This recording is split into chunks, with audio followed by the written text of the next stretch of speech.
गोवा से प्रधानमंत्री मोदी को सुनिए। मंत्रिमंडल के मेरे सहयोगी हरदीप सिंह पुरी जी, रामेश्वर तेली जी, विभिन्न देशों से आए अतिथिगण, देवी और सज्जनों, इंडिया एनर्जी वीक के इस दूसरे संस्करण में मैं आप सभी का अभिनंदन करता हूं। हमारे लिए ये बहुत खुशी की बात है कि इंडिया एनर्जी वीक का ये आयोजन हमेशा एनर्जी से भरे रहने वाले गोवा में हो रहा है। गोवा अपने आतिथ्य भाव के लिए जाना जाता है। पूरी दुनिया से यहां आने वाले पर्यटक यहां की सुंदरता और संस्कृति से प्रभावित होते हैं। गोवा आज वो राज्य भी है जो विकास के नए प्रतिमानों को छू रहा है।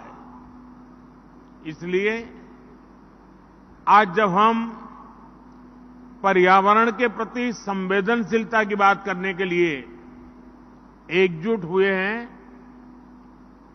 सस्टेनेबल फ्यूचर के बारे में बात करने जा रहे हैं, तो इसके लिए गोवा बहुत ही परफेक्ट डेस्टिनेशन है। मुझे विश्वास है इस समिट में आए सभी विदेशी मेहमान अपने साथ गोवा की लाइफ टाइम मेमोरी लेकर जाएंगे। साथियों, इंडिया एनर्जी वीक का यह आयोजन एक बहुत महत्वपूर्ण कालखंड में हो रहा है। इस वित्तीय वर्ष के पहले 6 महीनों में ही भारत की जीडीपी दर 7.5% से अधिक हो गई है। ये दर ग्लोबल ग्रोथ को लेकर जो अनुमान लगाया गया है उससे भी बहुत अधिक है। भारत आज विश्व की सबसे तेज बढ़ती अर्थव्यवस्था है और हाल ही में आईएमएफ ने भी ये भविष्यवाणी की है कि हम ऐसे ही तेज गति से आगे बढ़ेंगे। आज पूरी दुनिया के एक्सपर्ट्स ये मान रहे हैं कि भारत जल्द ही विश्व की तीसरी सबसे बड़ी अर्थव्यवस्था बनेगा। भारत की इस ग्रोथ स्टोरी में एनर्जी सेक्टर की बहुत महत्वपूर्ण, स्वाभाविक रूप से उसका महात्म्य बढ़ रहा है।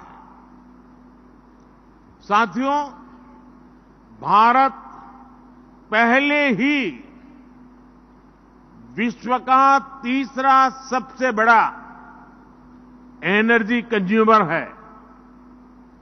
भारत विश्व का तीसरा सबसे बड़ा ऑयल कंज्यूमर और तीसरा सबसे बड़ा एलपीजी कंज्यूमर भी है। हम दुनिया के चौथे सबसे बड़े एलएनजी इंपोर्टर, चौथे सबसे बड़े रिफाइनर और चौथे सबसे बड़े ऑटोमोबाइल मार्केट वाले देश हैं। आज भारत में 2 पहिया और 4 पहिया वाहनों की बिक्री के नए रिकॉर्ड बन रहे हैं।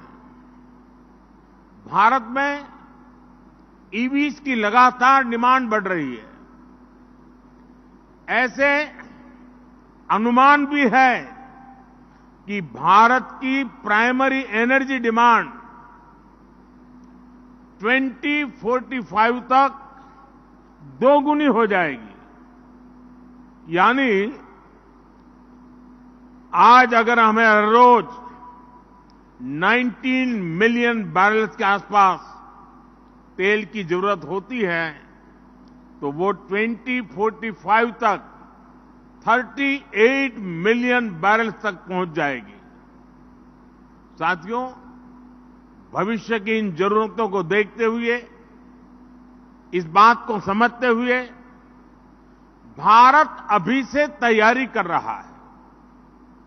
बढ़ती हुई एनर्जी डिमांड के बीच भारत देश के हर कोने में एफोर्डेबल एनर्जी को भी एंश्योर कर रहा है। भारत ऐसा देश है जहां अनेक ग्लोबल फैक्टर्स के बाद भी बीते 2 सालों में पेट्रोल और डीजल के दाम कम हुए हैं। इसके अलावा भारत ने 100% इलेक्ट्रिसिटी कवरेज हासिल करते हुए बिजली को करोड़ों घरों तक पहुंचाया है। और ऐसे प्रयासों के कारण ही आज भारत विश्व के मंच पर एनर्जी सेक्टर में इतना आगे बढ़ रहा है। भारत ना सिर्फ अपनी जरूरतों को पूरा कर रहा है, बल्कि विश्व के विकास की दिशा भी तय कर रहा है।